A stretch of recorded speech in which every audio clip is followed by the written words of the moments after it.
On March 17, 1943, in a quiet wood-paneled office in Berlin, a German admiral held a report that seemed impossible. It was a single sheet of paper, a summary of raw intelligence, but its contents were more explosive than a 1,000-pound bomb. The report didn't describe a new superweapon or a secret army. It described a factory, an American factory, an ocean, a way that was projected to soon be capable of producing a 4-engine heavy bomber every 60 minutes. To the men of the German High Command, it was a joke, a piece of American propaganda so absurd it was laughable. But to the spies who risked their lives to gather the information, it was something else entirely. It was a death sentence written in numbers. It was the day they knew, with chilling certainty, that the war was lost. This is the story of the devastating truth that was too terrifying for Adolf Hitler to believe, and how the denial of a single fact sealed the fate of the Third Reich. In the heart of the Nazi war machine, Admiral Wilhelm Canaris was an oddity. As head of the Abwehr, German military intelligence, he was a man who lived and breathed cold, hard facts. Unlike the fanatics who populated Hitler's inner circle, Canaris was an old-school professional. He was a career naval officer, a patriot from a different era, who saw the world not through the warped lens of ideology, but through the clear glass of strategic reality. His loyalty was to Germany, and his duty was to provide the unvarnished truth, no matter how ugly. His organization, the Abwehr, was a sprawling network of agents and analysts stretching across the globe, the eyes and ears of the German military. In the early years of the war, the Abwehr had been key to Germany's blitzkrieg victories, delivering the intel that let the Wehrmacht outsmart its opponents. But by early 1943, the mood in Berlin was changing. The war wasn't a series of victory parades anymore. The disaster at Stalingrad had been a brutal shock to the system. On the Eastern Front, the Soviet war machine was grinding back with terrifying force. In North Africa, American and British forces were squeezing the life out of Rommel's famed Afrika Korps. The tide was beginning to turn. And yet, at the very top, a dangerous sense of invincibility lingered. Hitler, holed up in his Wolf's Lair headquarters, was becoming more detached from the real world, surrounded by yes-men who filtered out bad news and fed his delusions. He believed the German war effort was a matter of sheer will. The German soldier was superior. German science was unbeatable. Victory was destiny. Into this echo chamber of self-deception, Admiral Canaris was about to pour a bucket of ice-cold water. He was a man who understood the grim arithmetic of war. He knew modern warfare wasn't just a clash of armies, but a collision of economies, a brutal equation of steel, oil, and aluminum. And from his perch at the center of a global intelligence web, he was starting to see numbers that terrified him. Numbers that suggested Germany wasn't just losing the production war, it was about to be buried by an industrial avalanche it couldn't even imagine. The intelligence didn't arrive in a single flash. It was a slow, creeping dread, built from a dozen different sources. It started as whispers picked up by German agents in neutral countries. A businessman back from the US spoke of a factory so vast it had its own weather. A diplomat in Washington reported on production targets that seemed to have an extra zero. A Swedish engineer sent a coded message about an aircraft assembly line that moved with the speed of car manufacturing. Individually, you could dismiss them. But as the reports flowed into the Abwehr headquarters, Canaris's analysts saw the terrifying pattern. They all told the same story. They all pointed to one place, a massive industrial complex in Michigan called Willow Run, and they all made the same ridiculous claim. The Ford Motor Company was applying automobile mass production techniques to a 4-engine B-24 Liberator heavy bomber. The goal was to eventually roll one out. Not one a day, not one every few hours, one every single hour. To the German mind, this was just impossible. A B-24 Liberator was a beast. An 18-ton behemoth of aluminum and steel, with over 1.5 million individual parts. German factories, the pride of European engineering, took weeks, sometimes months, to produce a comparable heavy bomber like the Heinkel Hay. The idea that the Americans, a nation mocked in Nazi propaganda as a chaotic, racially mixed society, could build such a complex weapon in 60 minutes, wasn't just unbelievable, it was insulting. Canaris and his officers did the math. If the Americans could actually pull this off, one bomber an hour meant 24 a day, over 700 a month, from one factory. At the time, The entire German aircraft industry was struggling to produce a fraction of that number in heavy bombers. The spies confirmed the details. The information was vetted. Even Japanese naval attachés, Germany's own allies, were sending back reports on American production numbers with a tone of sheer dread. The data was solid. But how could this be? How could a workforce of what the Nazis considered inferior people, women, African Americans, immigrants, achieve this? How could a messy democracy mobilize with such terrifying focus? In the Nazi worldview, strength came from racial purity and authoritarian control. America had neither. Therefore, the reports had to be a lie, a massive deception campaign. The alternative was too horrible to consider. It meant the war was no longer a contest of soldiers or generals. It was a war of factories. And if this report from March 1943 was pointing to a real future, it meant Germany had already lost. As one Abwehr officer put it, if these numbers are correct, then Germany has already lost the war. It is no longer a question of willpower. It is a question of mathematics. Half a world away, the impossible was becoming very, very real. On a stretch of farmland in Michigan, a monster had risen. It was the Willow Run bomber plant, the physical embodiment of what President Roosevelt called the arsenal of democracy. And there was nothing else like it on Earth. Designed by the industrial architect Albert Kahn, the main building was a single room so vast it was called the most enormous room in the history of man. It stretched for over half a mile. To avoid paying taxes in 2 different counties, the assembly line famously had to make a bizarre 90-degree turn, with partially built bombers rotating on giant turntables. A feature that became known as the tax turn. But the real revolution was the philosophy inside. Henry Ford and his production chief, Charles Sorensen, had made an arrogant promise. They would build airplanes just like they built Model Ts. The old guard aircraft industry scoffed. "You can't expect a blacksmith to make a watch overnight," one executive sneered. Ford and Sorensen proved them wrong. They deconstructed the B-24 into manageable sub-assemblies. Each worker was trained for a single, repetitive task. One person drilled holes, another riveted a panel over and over. This allowed the plant's apprentice school to churn out thousands of new workers every week. And who were these workers? They were a direct contradiction of Nazi ideology. At its peak, Willow Run employed over 42,000 people. Nearly a third were women, the iconic Rosie the Riveters, who operated rivet guns and welding torches. One of these women, Rose Will Monroe, became a real-life inspiration for the Rosie propaganda character. The workforce was a tapestry of America.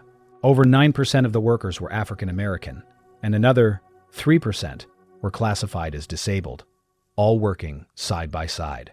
They worked in shifts, 6 days a week, their collective effort a relentless 24-hour hum. This was the very mongrel society Hitler loved to mock, and they were about to outproduce the so-called master race at a rate that defied belief. The early days were rough, earning the plant the nickname Will It Run. But as the year of the machine rolled on, the machine hit its stride. Raw materials flowed in one end and out the other, and one 8-ton heavy bomber emerged, ready to fly. This wasn't propaganda. It was a new kind of warfare, a war of industrial might, and America was unleashing a weapon the Third Reich had no answer for. While German scientists worked on futuristic rockets, America was perfecting its most devastating weapon of all, the assembly line. Armed with this terrifying truth, Admiral Canaris faced his biggest challenge, penetrating the ideological fortress around Adolf Hitler. It was a wall built of arrogance and willful ignorance, and its chief architect was the second most powerful man in Germany, Reichsmarschall Hermann Göring. Göring was the head of the Luftwaffe, the German Air Force. A flamboyant World War I ace, he saw himself as the ultimate authority on air power. He was also profoundly corrupt and deeply egotistical. More than anyone, Göring was responsible for the myth of the Luftwaffe's invincibility. When Canaris presented the Abwehr's findings on Willow Run, Göring's reaction wasn't concern. It was laughter. The reports were dismissed. "Americans cannot build airplanes," he famously sneered. "They are very good at refrigerators and razor blades." And that wasn't just a throwaway line. It was a perfect summary of the Nazi worldview. To them, Americans were a nation of shopkeepers, a decadent consumer society. They were a mongrel race, lacking the discipline and martial spirit of the German people. The idea that such a culture could mass-produce a heavy bomber was, in Göring's mind, simply impossible. He dismissed the reports as clumsy American propaganda. You can imagine how maddening this was for Canaris. He was presenting a mathematical certainty to a man living in a fantasy. He tried to press the issue. His agents had specifics: the mile-long assembly line, the specialized tools, the sheer capital investment. Göring wouldn't hear it. He and his inner circle had their own narrative, an article of faith. To question it wasn't just to question a military assessment. It was heresy. Plus, for Göring to accept Canaris's report would be a devastating admission of failure. It would mean his own intelligence had missed the most critical development of the war, and that his Luftwaffe was about to be swept from the skies. And so, the report went nowhere. It was buried under Göring's immense ego. The wall of denial stood firm. Canaris was left with a truth that could save Germany, but with no one in power willing to listen. The next step was the final one, to somehow get the information to the one man who mattered, the Führer himself. Presenting facts in the Führer's headquarters was a strange and dangerous business. Whether at the Berghof in the Alps or the Wolf's Lair in East Prussia, the atmosphere was oppressive and paranoid. Reality was whatever Adolf Hitler decreed it to be. Military briefings were less about strategy and more about reinforcing whatever the Führer wanted to believe. Into this theater of delusion, the facts from Willow Run were a ticking bomb. Hitler's view of the United States was a bizarre mix of contempt for its culture and grudging respect for its size. He saw it as a mongrel nation, crippled by racial impurity and controlled by Jewish financiers. When confronted with the production figures from the Abwehr, the projections of one bomber an hour, over 650 a month from a single plant, Hitler's reaction mirrored Göring's, but with pure venom. This wasn't just strategy, it was a personal insult to his ideology. The numbers were inflated. Fantasies, Jewish propaganda. His own armaments minister, Albert Speer, a man who actually understood production, would later admit in Allied interrogations that he knew if the Willow Run numbers were even half accurate, Germany was doomed. But to say that in Hitler's presence in the year would have been suicide. So, the great confrontation never really happened. It was a collision between fact and dogma, and in the Third Reich, dogma always won. The Admiral's warning was not just ignored, it was seen as a symptom of defeatism. The men who brought the truth were now seen as weak, their patriotism questioned.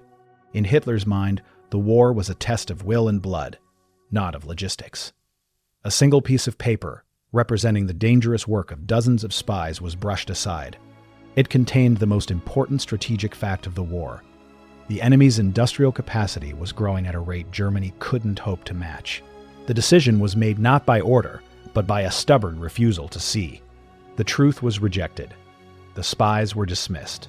The admiral was silenced. And in that moment of supreme ideological blindness, the fate of millions was sealed. The consequences of that denial were inevitable. They came first as a distant rumble, then as a terrifying roar that filled the skies over the Reich. Believing their own hype, the German High Command made a series of disastrous mistakes. They continued to funnel resources into Hitler's pet projects, the Wunderwaffen, or wonder weapons. The VI flying bomb and V-2 rocket, while advanced, were strategically insignificant. The Messerschmitt. Throughout late 1943 and into 1944, the trickle of Allied bombers became a flood. The U.S. 8th Air Force began its relentless daylight bombing campaign. And at the heart of this campaign were the B-24 Liberators. The planes rolling off the assembly line in Michigan were now blotting out the German sky. In February, the Allies launched Big Week, an all-out assault on the German aircraft industry. Thousands of bombers, many from Willow Run, pounded factories across Germany. The Luftwaffe rose to defend its home and was systematically annihilated. German pilots, however brave, were simply overwhelmed. For every German fighter that went down, there was only a trickle of replacements. For every American plane lost, 10 more were crossing the Atlantic. It was a brutal war of attrition, exactly what Canaris had foreseen. The cities Göring had promised would never be bombed were being reduced to rubble. A Luftwaffe general, fed up with Göring's detachment, wrote in his diary, "The Reichsmarschall lives in fantasy." Yesterday, 1,000 American bombers destroyed Linz. He still insists they cannot have built so many aircraft. The B-204s that rolled out of the most enormous room in the history of man were now deconstructing the Third Reich, piece by piece. They shattered factories, tore up railways, and obliterated oil refineries. The German war machine, starved of fuel, began to grind to a halt.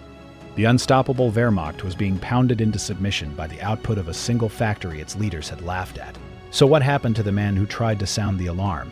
For Admiral Wilhelm Canaris, the price of telling the truth was steep. As the war turned against Germany, his sober warnings marked him as a man not to be trusted. In Hitler's paranoid court, being a realist sounded a lot like being a traitor. His rivals in the SS saw the Abwehr as a nest of untrustworthy old-world aristocrats who lacked true Nazi fervor. They spied on him, waiting for a mistake. His accurate reports on American industry weren't just dismissed. They were seen as proof that Canaris himself was spreading enemy propaganda. He was trapped. To do his job was to seem disloyal. But Canaris's opposition went deeper. Horrified by SS atrocities, he used the Abwehr to shield members of the German resistance, including the theologian Dietrich Bonhoeffer. The German failure to believe this wasn't a failure of spying. German agents did their job. They got the intel. The failure was a failure of acceptance. It was a total cognitive collapse at the highest levels, an inability to process facts that contradicted a fanatical ideology. The Nazi leadership, blinded by their own propaganda, simply couldn't believe the numbers. They were defeated not by a secret weapon, but by simple arithmetic. They were buried by an avalanche of steel and aluminum, forged by the very people they disdained, men and women of all backgrounds, working together in a free society. The spies were right. The Admiral was right. March 17th, 1943, was the day the truth arrived in Berlin, and nobody in power was willing to listen. Stories like this show that history often turns on moments far from the battlefield, in quiet offices where a single piece of paper can change everything. If you love uncovering the hidden stories that decided history, make sure you're subscribed to the channel and hit the notification bell so you don't miss our next investigation. It helps us a lot if you like and share these videos with anyone else who loves a good story. In the end, the story of Willow Run isn't just a cool World War II fact. It's a chilling look at how any government, any group, or even any one of us can be blinded by what we want to believe. The Third Reich wasn't defeated for a lack of information. It was defeated because its leaders chose to trust their prejudices over the facts. They built a worldview on the sands of racial mythology. And when the tide of mathematical reality came crashing in, the entire structure was washed away. The conflict between the Abwehr's grim reports and the arrogant dismissals of Hitler and Göring was a battle for the soul of the German war effort. A battle between evidence and fantasy. Fantasy won, and in doing so, doomed the entire enterprise. Willow Run, meanwhile, stands as a monument to the very things Nazism wanted to destroy. The power of a diverse, free society to mobilize and innovate on a scale that totalitarianism could never match. The factory floor was a microcosm of the Allied cause, a chaotic, inefficient, beautiful mess of humanity that, when united, achieved the impossible. And so, the legacy of that day in March 1943 echoes through time. It's a stark reminder that the most formidable walls aren't made of brick and mortar, but are the ones we build in our own minds.